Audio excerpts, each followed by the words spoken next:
وعلیکم السلام ورحمۃ اللہ وبرکاتہ. الحمد لله رب العالمين والعاقبة للمتقين والصلاة والسلام على سيد المرسلين وعلى آله وأصحابه أجمعين. أما بعد فأعوذ بالله من الشيطان الرجيم بسم الله الرحمن الرحيم. قل لا أسألكم عليه أجرا إلا المودة في القربى. صدق الله ومولانا العظيم وبلغنا على رسوله النبي الكريم ونحن على ذلك من الشاهدين والشاكرين والحمد لله رب العالمين.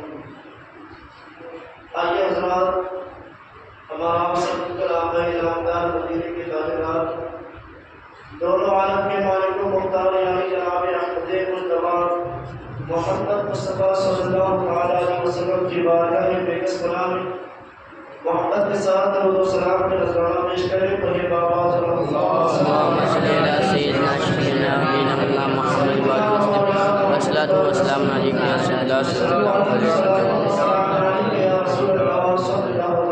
وسلم.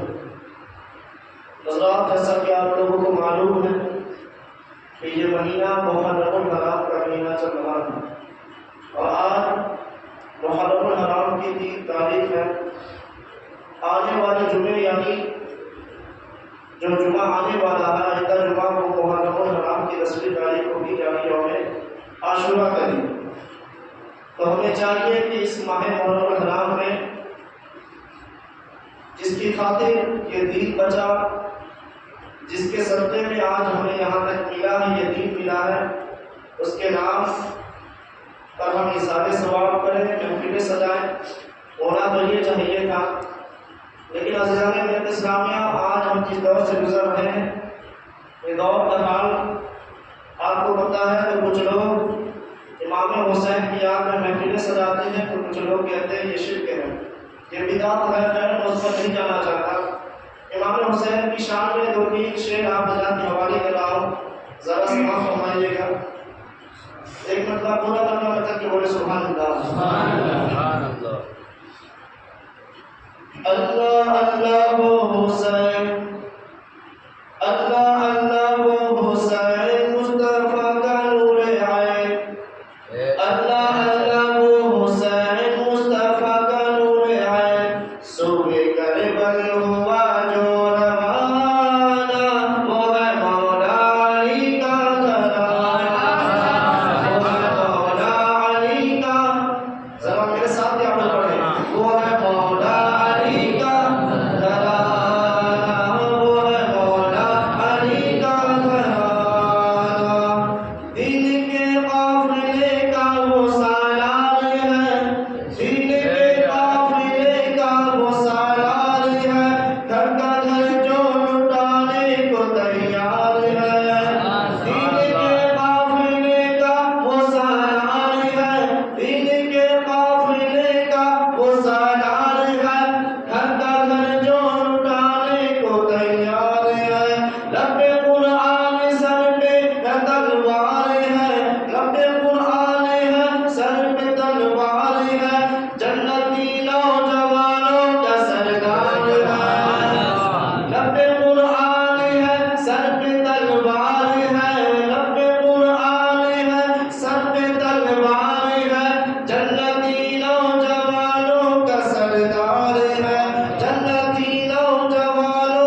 مدینے کے سارے لوگ، مدینے کے لوگوں کے بچے نئے نئے کپڑے پہنیں گے، لیکن ہمارے پاس تو نئے کپڑے نہیں ہیں، ہم کیا پہنیں گے؟ اسی کو شاہ نے کہہ بھی کہا کہ عید کے دن حسین و حسن نے کہا، عید کے دن حسین و حسن نے کہا، امی جا آج ہم دونوں پہنیں گے کیا؟ فاطمہ رو پڑی حکم رب کا ہوا، فاطمہ رو پڑی حکم رب کا ہوا، جوڑے جبریل جنت سے لے کر دیا، جوڑے جبریل جنت سے لے کر دیا، وہ نواسائے رسول باغ جنت کے ہر پھول، وہ نواسائے رسول باغ جنت کے ہر پھول، کیسے پہنیں گے کپڑا پرانا، وہ ہے مولا علی کا گھرانہ، وہ ہے مولا علی کا گھرانہ۔ اور آپ نے شکر ادا کیجیے کہ اپنے لالا کا وعدہ نبھانے چلے، اپنے لالا کا وعدہ نبھانے چلے، ظلم کی آندھیوں کو مٹانے چلے۔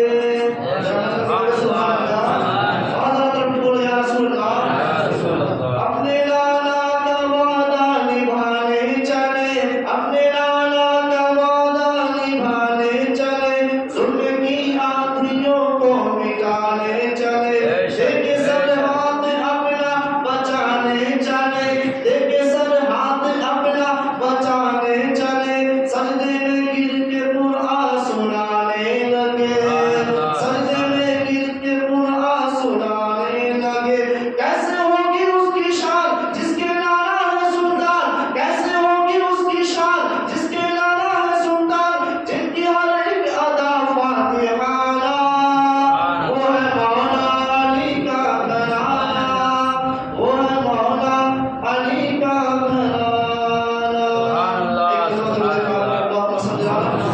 اللہم صل علی سیدنا و مولانا محمد صلی اللہ علیہ وسلم، السلام علیکم یا رسول اللہ صلی اللہ علیہ وسلم۔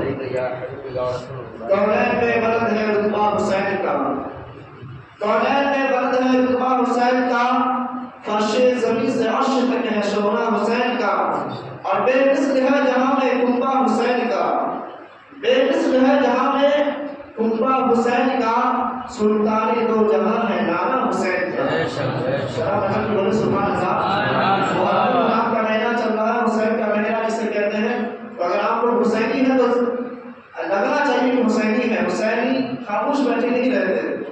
اور زیادہ ملت اسلامیہ کسی شاعر نے کیا خوب کہا ہے کہ پلنے میدان سے باطل کو بھگا دیتے ہیں، پلنے میدان سے باطل کو بھگا دیتے ہیں، حیدری رنگ کا تیور بھی دکھا دیتے ہیں، پلنے میدان سے باطل کو بھگا دیتے ہیں، حیدری رنگ کا تیور بھی دکھا دیتے ہیں، اور اتنی دولت نہیں تیرے خزانے میں یزید جتنے شبیر کے دیوانے لٹا دیتے ہیں، اتنی دولت نہیں تیرے خزانے میں یزید جتنے شبیر کے دیوانے لٹا دیتے ہیں۔ اسرار ملت اسلامیہ خطبہ مسنونہ کے بعد میں نے جس آیت کریمہ کی تلاوت کی، اللہ رب العزت کے نام مقدس میں ارشاد فرماتا ہے قل لا اسألكم علیہ اجرا الا المودۃ فی القربى، یعنی اے محبوب آپ فرما دیجئے کہ اے لوگوں میں تم سے کوئی بدلہ نہیں مانگتا، الا المودۃ فی القربى، مگر میری قرابت کی محبت، میرے رشتہ داروں کی محبت۔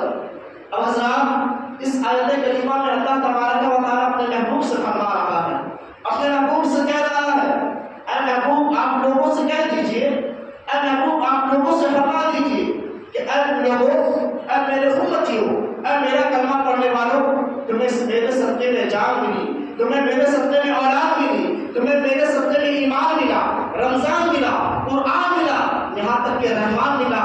لا اسألکم علیہ اجرا، میں تم سے اس کا بدلہ نہیں مانگتا، اس کی قیمت نہیں مانگتا، اس کا معاوضہ طلب نہیں کرتا، کیونکہ حضور تو ہمیں عطا کرنے کے لیے آئے ہیں، حضور تو ہمیں دینے کے لیے آئے ہیں۔ اللہ تبارک و تعالیٰ نے اپنے محبوب کو پوری کائنات کا مالک و مختار بنا کر بھیجا ہے۔ اللہ تبارک و تعالیٰ نے اپنے محبوب پاک صلی اللہ تعالیٰ علیہ وسلم کو دونوں خزانوں کے مالک و مختار بنایا ہے۔ اللہ قرآن مقدس میں ارشاد فرماتا ہے انا اعطیناک الکوثر، کہ بے شک اے محبوب ہم نے آپ کو خیر کثیر عطا فرمایا۔ اللہ تعالیٰ قرآن مقدس میں دوسری جگہ ارشاد فرماتا ہے ووجدک عائلا فاغنی، اے محبوب ہم نے آپ کو حاجت مند پایا تو غنی کر دیا، مالدار کر دیا۔ گویا کہ حضور صلی اللہ تعالیٰ علیہ وسلم کو اللہ تبارک و تعالیٰ نے خیر کثیر عطا فرما کر پوری دنیا کا مالک و مختار بنا دیا ہے، اور ایسے مالک و مختار گویا کہ پوری مخلوق آپ کے در کے بھکاری ہے۔ کسی شاعر نے کہنے خوب کہا ہے، میرے نبی کی شان کا عالم کیا ہے، میرے نبی کے دربار کا عالم کیا ہے۔ میرے نبی کریم صلی اللہ تعالیٰ علیہ وسلم جب کسی کو عطا کرتے ہیں، جب دیتے ہیں، تو شان کیا ہے کہ منگتا تو ہے منگتا، کوئی شاہوں میں دکھاتے جس کو میرے سرکار سے ٹکڑا نہ ملا ہو، اور آتا ہے فقیروں پہ انہیں پیار کچھ ایسا، آتا ہے فقیروں پہ انہیں پیار کچھ ایسا، خود بھیک دے اور خود کہے منگتے کا بھلا ہو۔ تو میرے نبی کا دربار وہ دربار عالیہ ہے جہاں پر کوئی اگر بھکاری بن کر آتا ہے تو دین و دنیا کا تاجدار بن جاتا ہے۔ میرے نبی کا دربار وہ دربار عالیہ ہے جہاں پر کوئی فقیر آتا ہے تو غنی اور مالدار بن جاتا ہے۔ میرے نبی کا دربار عالیہ وہ دربار ہے کہ جہاں پر اگر کوئی جہنمی آتا ہے تو جنتی بن جاتا ہے، ناپاک آتا ہے تو پاک بن جاتا ہے، برا آتا ہے تو اچھا بن جاتا ہے۔ گویا کہ میرے نبی کا دربار وہ دربار عالیہ ہے جہاں پر ابو بکر آیا تو صدیق بن گیا، عمر آیا تو فاروق بن گیا، عثمان آیا تو ذوالنورین بن گیا، علی آیا تو شہر خدا حیدر کرام بن گیا۔ میرے نبی کا دربار عالیہ وہ دربار ہے کہ جہاں پر عربی آیا تو صحابی بن گیا۔ ہاں ہاں، میرے نبی کا دربار ہی وہ دربار عالیہ ہے جہاں پر کوئی حبشی آیا تو وہ غلام نہیں آقا بن گیا۔ اسی لیے تو کسی شاعر نے خوب کہا ہے کہ میرے قریب سے کر قطرہ کسی نے مانگا، میرے قریب سے کر قطرہ کسی نے مانگا، دریا بہا دیے ہیں، ڈوبے بہا دیے ہیں۔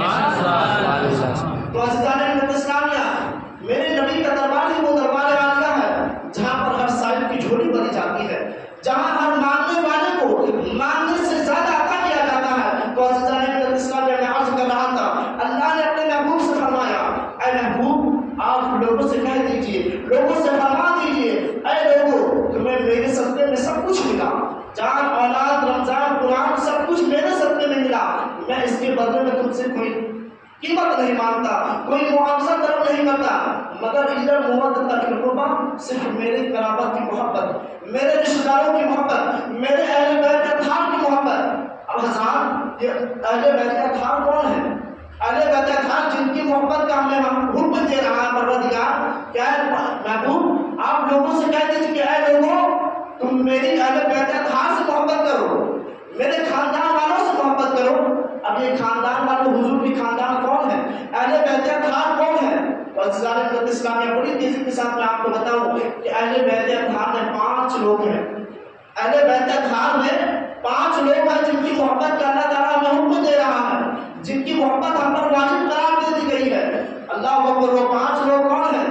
سب سے پہلے حضور نبی کریم صلی اللہ علیہ وسلم ہے، دوسرے نمبر پہ حضرت مولانا علی شیر خدا رضی اللہ تعالیٰ عنہ ہے، تیسرے نمبر پہ حضرت فاطمہ الزہرا رضی اللہ تعالیٰ عنہ، چوتھے حضرت امام حسن رضی اللہ تعالیٰ عنہ، اور 5ویں حضرت امام حسین رضی اللہ تعالیٰ عنہ۔ ان 5 لوگوں کی محبت ہم پر واجب قرار دی گئی ہے۔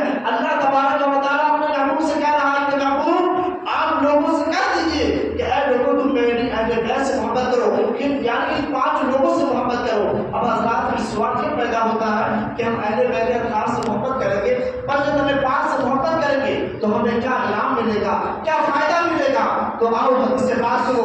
اگر واقعی آپ کے دلوں میں اہل بیت اطہار کی محبت ہے، امام حسن امام حسین کی محبت ہے، تو آپ کی زبان خاموش نہیں رہے گی۔ حدیث سے بات سننے کے بعد میرے نبی کریم صلی اللہ علیہ وسلم ارشاد فرماتے ہیں، وَمَن مَاتَ عَلَىٰ حُبِّ آلِ محمد صلی اللہ علیہ وسلم ماتا مؤمنا، وَمَن مَاتَ عَلَىٰ حُبِّ آلِ محمد صلی اللہ علیہ وسلم ماتا شہیدہ۔ یعنی میرے نبی ارشاد فرماتے ہیں کہ جو شخص اس حال میں مر گیا کہ وہ اہل بیت سے محبت کرتا تھا اور جتنے پاس سے محبت کرتا تھا، تو اللہ تبارک و تعالیٰ اسے مومن کی موت عطا فرماتا ہے۔ اور دوسری جگہ اللہ کے رسول ارشاد فرماتے ہیں کہ جو شخص اس حال میں مر گیا کہ وہ اہل بیت سے محبت کرتا تھا، حضور کے خاندان سے محبت کرتا تھا، اور جتنے پاس سے محبت کرتا تھا، اس حال میں وہ محبت کرتا وہ مر گیا، تو اللہ تبارک و تعالیٰ انہیں شہادت کی موت نصیب عطا فرماتا ہے، شہادت کا درجہ عطا فرماتا ہے۔ ذرا سوچیں اہل بیت سے محبت کرنے کا کتنا بڑا انعام ہے کہ ہم اہل بیت سے محبت کرتے ہیں تو اللہ تعالیٰ ہمیں مومن کی موت عطا فرماتا ہے، شہادت کا درجہ عطا کرتا ہے۔ لیکن حضرات جو لوگ اہل بیت رکھتے ہیں، اہل بیت سے دشمنی رکھتے ہیں۔ آج دنیا کے کونے کونے میں امام حسین کی محفلیں سجائی جاتی ہے، سبیلیں لگائی جاتی ہے، پروگرام ہوتے ہیں، لیکن کچھ لوگ کہتے ہیں یہ شرک و بدعت ہے، یہ ناجائز ہے۔ اللہ اکبر، یہ تو دشمنی کی بات ہے نا۔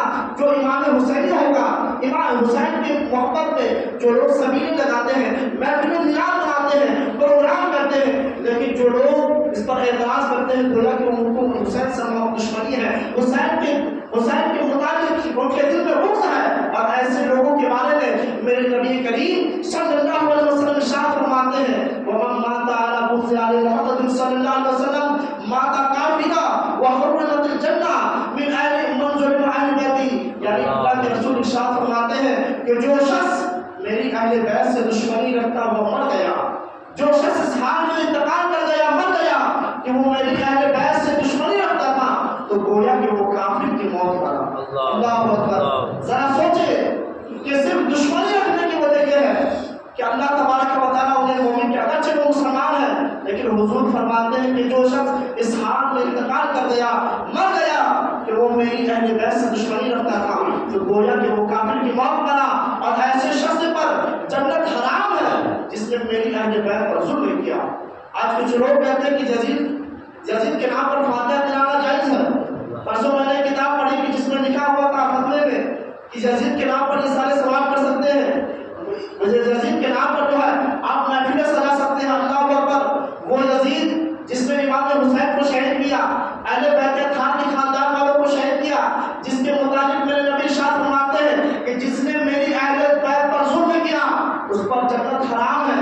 اور کچھ لوگ کہتے ہیں کہ یزید کے نام پر یہ سارے ثواب کر سکتے ہیں۔ اللہ اکبر، ایسے لوگوں کو اللہ ہدایت دے۔ لیکن حضرات اہل بیت سے محبت کریں گے تو ہمیں دنیا میں بھی فائدہ ملے گا اور انشاءاللہ آخرت میں بھی اس کا انعام و اکرام ملے گا۔ تو عزیزان اسلامیہ، انہی اہل بیت میں، کیونکہ وقت بہت ہی کم ہے، امام حسین اور اہل بیت خان کی جو ہے تاریخ اور ان کی جو ہے فضیلت بیان کرنا یہ چند لمحوں کی بات نہیں ہے۔ گھنٹوں کے گھنٹے گزر جاتے ہیں، راتوں کے راتیں بیان گزر جاتی ہیں، لیکن امام حسین اور اہل بیت خان کی فضیلتیں بیان نہیں کر سکتا۔ المختصر، انہی اہل بیت خان نے ایک نام جنہیں سید الشہداء حضرت امام حسین رضی اللہ تعالیٰ عنہ کہا جاتا ہے۔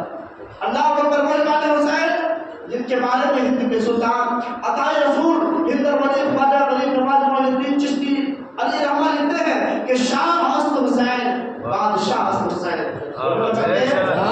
شاہ است حسین بادشاہ است حسین، دی است حسین، دی بلا است حسین، اور سردار ندار دست در دست یزید، سردار ندار دست در دست یزید، حقا کے بنا لا الہ است حسین۔ اللہ اکبر۔ وہ امام حسین رضی اللہ تعالیٰ عنہ۔ عزیزان اسلامیہ، آج ہم اپنے آپ کو حسینی کہتے ہیں۔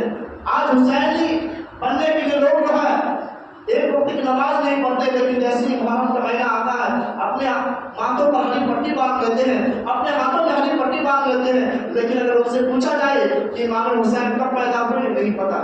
امام حسین کہاں پیدا ہوئے یہ نہیں پتا۔ یعنی حسین تو کہہ رہے ہیں لیکن امام حسین کے بارے میں کچھ نہیں پتا ہے۔ اور آج کل کے ہمارے نوجوانوں کا حال تو یہ ہے کہ آج کل کے ہمارے نوجوانوں کو 2020 میں ورلڈ کپ کون جیتا تھا یہ تو معلوم ہے، سب سے زیادہ کس نے رن مارا وہ تو معلوم ہے، T20 میچ میں سب سے زیادہ کس نے رن بنایا یہ تو معلوم ہے، لیکن امام حسین کہاں پیدا ہوئے یہ نہیں معلوم۔ امام حسین رضی اللہ تعالیٰ عنہ کب پیدا ہوئے وہ نہیں معلوم۔ تو عزیزان اسلامیہ، میں آپ کو بتاتا چلوں، حضرت امام حسین رضی اللہ تعالیٰ عنہ 5 شعبان المعظم سن 4 ہجری میں مدینہ منورہ میں پیدا ہوئے۔ 5 شعبان المعظم سن 4 ہجری مدینہ منورہ میں پیدا ہوئے۔ جب حضرت امام حسین کی ولادت ہوئی تو میرے نبی کریم صلی اللہ علیہ وسلم نے حضرت امام حسین کی کامل آزاد کری، اور پھر جب 7ویں دن حضرت امام حسین رضی اللہ تعالیٰ عنہ کا جو عقیقہ ہوا تو میرے نبی نے اپنے نواسے کا نام حسین رکھا، حسین رکھا۔ اب حضرات دنیا میں کروڑوں نام ہیں، بے شمار انگنت نام ہیں، لیکن میرے نبی نے حسن اور حسین کو رکھا، حسن اور حسین کیوں رکھا؟ دنیا میں کروڑوں نام ہیں، کوئی اور نام رکھ سکتے، لیکن حسن اور حسین کیوں رکھا؟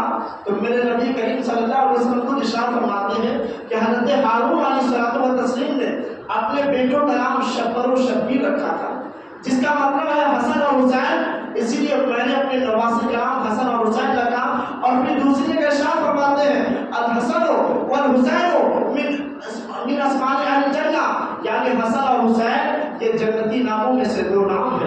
حسن اور حسین یہ جنتی ناموں میں سے دو نام ہیں.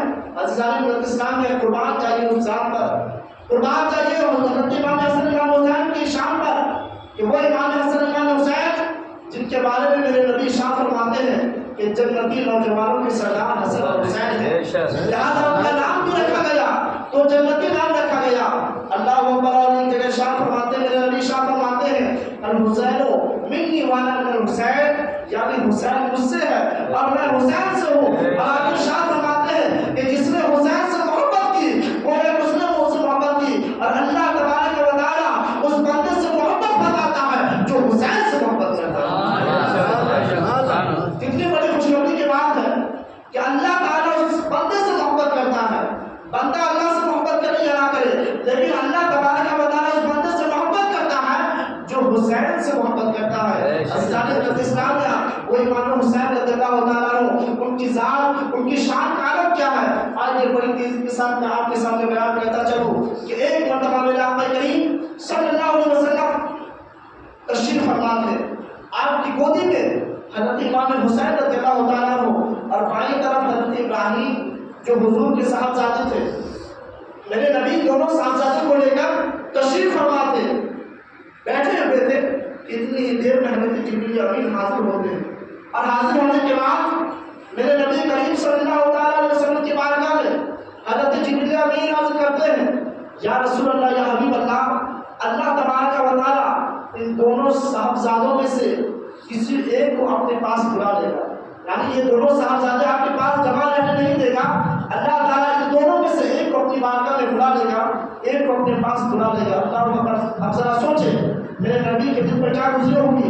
حضرت جبریل امین عرض کرتے ہیں یا رسول اللہ ان دونوں میں سے ایک صاحبزادے کو اللہ تعالیٰ اپنے پاس بلا لے گا. اب جو لوگ نبی کے اختیار پر اعتراض کرتے ہیں، جو لوگ یہ کہتے ہیں کہ نبی کسی چیز کے واجب کو محتاج نہیں، حضرت جبریل امین عرض کرتے ہیں یا رسول اللہ ان میں سے ایک صاحبزادے کو ایک بچے کو اللہ تعالیٰ اپنے پاس بلا لے گا، یعنی موت واقع ہو جائے گی. لہٰذا آپ کی مرضی، آپ جسے چاہے اپنے پاس رکھیں، جسے چاہے اللہ کے حوالے کر دیں. ذرا اختیار دیکھیں میرے نبی کا.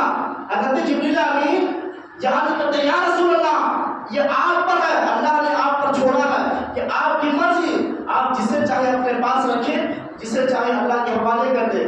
میرے نبی نے یہ خیال فرمایا. میرے نبی نے سوچا کہ اگر میں امام حسین کو اللہ کے حوالے کر دیتا ہوں تو میری بیٹی فاطمہ کی گود خالی ہو جائے گی. حضرت مولا علی شیر خدا کل اپنے جگر چلا جائے گا، مجھے بھی تکلیف ہوگی، لیکن اگر میں اپنے بیٹے ابراہیم کو اللہ کے حوالے کرتا ہوں تو اس کا سب سے زیادہ غم مجھے ہوگا.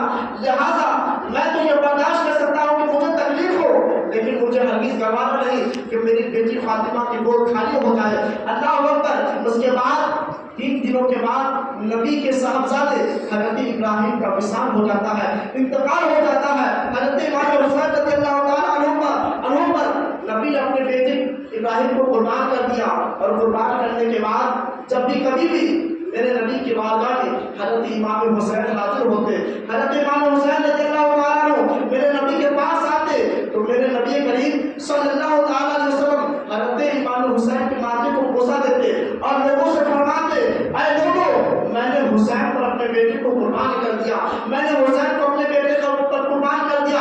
اللہ اکبر. جس نبی نے اپنے نواسے پر حسین امام حسین پر اپنے بیٹے کو قربان کر دیا، وہ امام حسین جب کربلا کے میدان میں جاتے ہیں تو اللہ اکبر وہی امام حسین اپنے نانا کی دین کی خاطر، دین اسلام کی خاطر اپنے بچے کو قربان کر دیتے ہیں، اپنے بھتیجے کو قربان کر دیتے ہیں، اپنے بھائی حسن کے بیٹے کو قربان کر دیتے ہیں. امام حسین نے اپنے نانا کی دین کی خاطر اپنے خاندان کے ایک ایک چشم و چراغ کو قربان کر دیا، اور امام حسین نے اپنی جان کو بھی قربان کر دیا اور اپنے نانا کی دین کو بچا لیا. اسی لیے تو کسی شاعر نے کیا خوب کہا ہے کہ اپنے نانا کا وعدہ وفا کر دیا، اپنے نانا کا وعدہ وفا کر دیا، جس نے ہم کربلا میں ادا کر دیا اور گھر کا گھر سب سپرد خدا کر دیا. اس حسین کے حیدر پہ لاکھوں سلام. وہ امام حسین رضی اللہ تعالیٰ عنہ جن پر نبی نے اپنے بیٹے ابراہیم کو قربان کر دیا، لیکن وہ امام حسین اپنے نانا کے دین کو کربلا کے میدان میں بچاتے ہیں، دین اسلام کو بچا لیتے ہیں۔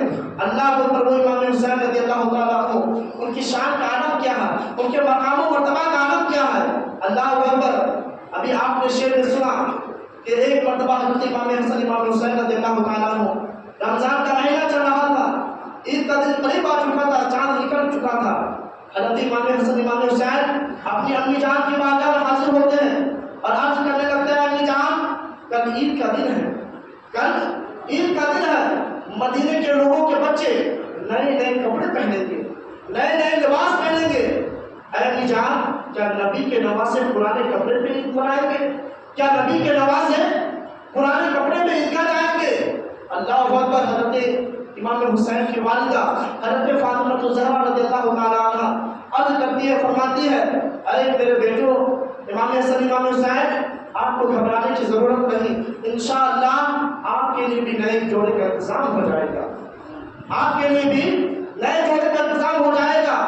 اللہ اکبر، تسلی دینے کے بعد امام حسن امام حسین چلے جاتے ہیں، ادھر حضرت فاطمہ الزہرا رضی اللہ تعالیٰ عنہ اپنے مصلے کو بچھاتی ہے، بولے سبحان اللہ، اپنے مصلے کو بچھاتی ہے، بچھانے کے بعد 2 رکعت نماز ادا کرتی ہے، نماز ادا کرنے کے بعد اپنے ہاتھوں کو اللہ کی بارگاہ میں اٹھاتی ہے اور اللہ کی بارگاہ میں عرض کرتی ہے، اے پروردگار عالم، اے اللہ کے کائنات، میں نے تیرے محبوب کے نواسے سے وعدہ کر لیا ہے کہ کل انشاءاللہ ان کے لیے نئے جوڑے کا انتظام ہو جائے گا، اے پروردگار تم میرے اٹھے ہاتھوں کی لاج رکھ لینا۔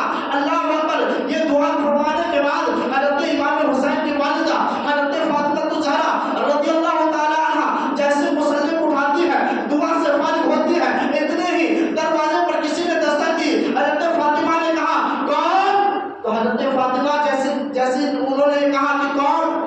آنے والا شخص جس نے دروازے پہ دستک دی، انہوں نے کہا میں نوازوں کے لیے، نبی کے نوازوں کے لیے جو ہے کعبہ پر نئے جوڑے لے کر کے آیا ہوں، میں نبی کے نوازوں کے لیے اہل بیت کا جو درزی ہوں اور نبی کے نوازوں کے لیے نئے جوڑے لے کر کے آیا ہوں۔ اللہ اکبر، حضرت فاطمہ الزہرا رضی اللہ تعالیٰ عنہ نئے کپڑے لے لیتی ہیں، لینے کے بعد جب یہ دونوں نواسے حضرت امام حسن امام حسین عید کی صبح جو ہے نئے کپڑے پہنتے ہیں، نئے کپڑے پہننے کے بعد جیسے عیدگاہ کی طرف جانے لگتے ہیں، میرے نبی کریم صلی اللہ تعالیٰ علیہ وسلم حضرت فاطمہ کے گھر میں داخل ہوتے ہیں، اپنے بیٹی کے گھر میں آتے ہیں اور آنے کے بعد اپنی بیٹی سے فرمانے لگتے ہیں، اے میری بیٹی فاطمہ، کیا تجھے معلوم ہے کہ کل ابھی صبح جو کپڑا لے کر آیا تھا وہ کون تھا، کہاں سے لے کر کے آیا تھا؟ حضرت فاطمہ اپنے ابا جان سے کہتی ہے، میرے نبی سے فرمان عرض کرتی ہے، اے ابا جان آپ ہی بتا دیجئے کہ آنے والا شخص کون تھا، کون کپڑے لے کر کے آیا تھا۔ اللہ اکبر، میرے امام حسن امام حسین کا مقام و مرتبہ دیکھو، ان کی شان دیکھو، میرے نبی شان فرماتے ہیں، اے فاطمہ آنے والا شخص کوئی عام شخص نہیں تھا بلکہ وہ حضرت جبریل امین تھے، وہ اللہ کے فرشتے تمام فرشتوں کا سردار حضرت جبریل امین آئے تھے اور اللہ کے حکم سے میرے نوازوں کے لیے جنت سے نئے جوڑے لے کر کے آئے۔